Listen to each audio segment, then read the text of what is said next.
नमस्कार, मी मोहिनी सोनार. आपण पाहताय TV9 मराठी आणि बुलेटिनच्या सुरुवातीलाच राजकीय वर्तुळातून एक महत्त्वाची बातमी. नीलम गोऱ्हे निर्लज्ज आणि विकृत बाई असल्याचा हल्लाबोल संजय राऊतांनी केलाय. साहित्य संमेलनामध्ये गोऱ्हेंनी केलेल्या आरोपांचा राऊतांनी चांगलाच समाचार घेतलाय.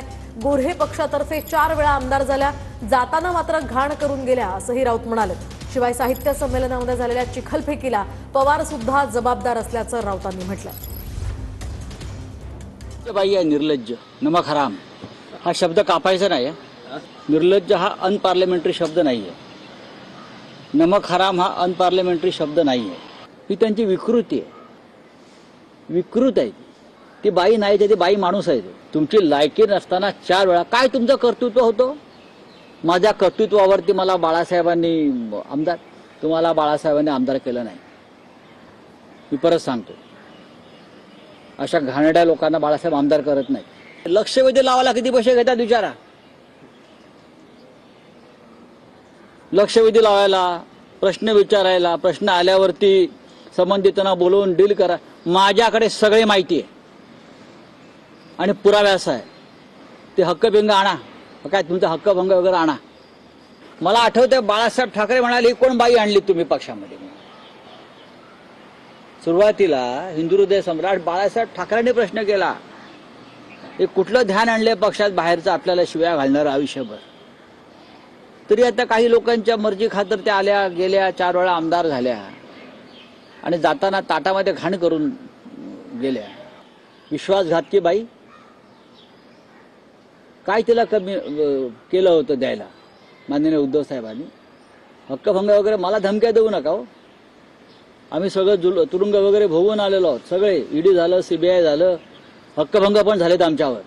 मला विधानसभा त्यांच्या आधीपासून माहिती आहे. कसला हक्कभंग? खरं म्हणजे महाराष्ट्राने या बाईवरती हक्कभंग आणला पाहिजे.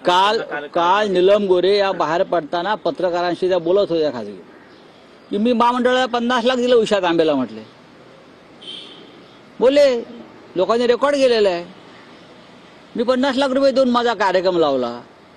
जरी मर्सिडीज देऊ शकते असं म्हणते, ती 50 लाख देऊ शकते. हे जे साहित्य महामंडळ आहे, जे खंडण्या घेऊन हे संमेलन भरवत आहेत, म्हणजे सरकारने 2 कोटी रुपये दिले की त्यातले 25 लाख काढून घ्यायचे खंडणी म्हणून. कार्यक्रम ठरवतात हे महामंडळ आणि आयोजक जे असतात हे सतरंजा उचलायला असतात.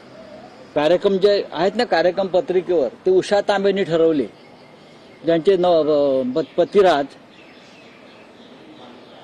हे महाराष्ट्राचे PWD सेक्रेटरी होते. सगळ्यात भ्रष्ट खातं.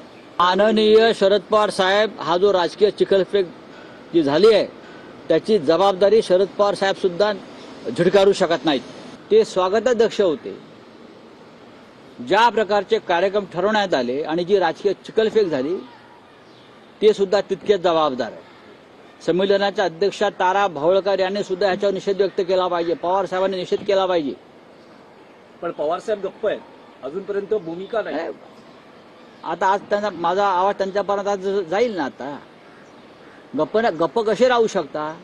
तुमच्यावर चिखल फेकतात तेव्हा आम्ही उभे राहतो ना.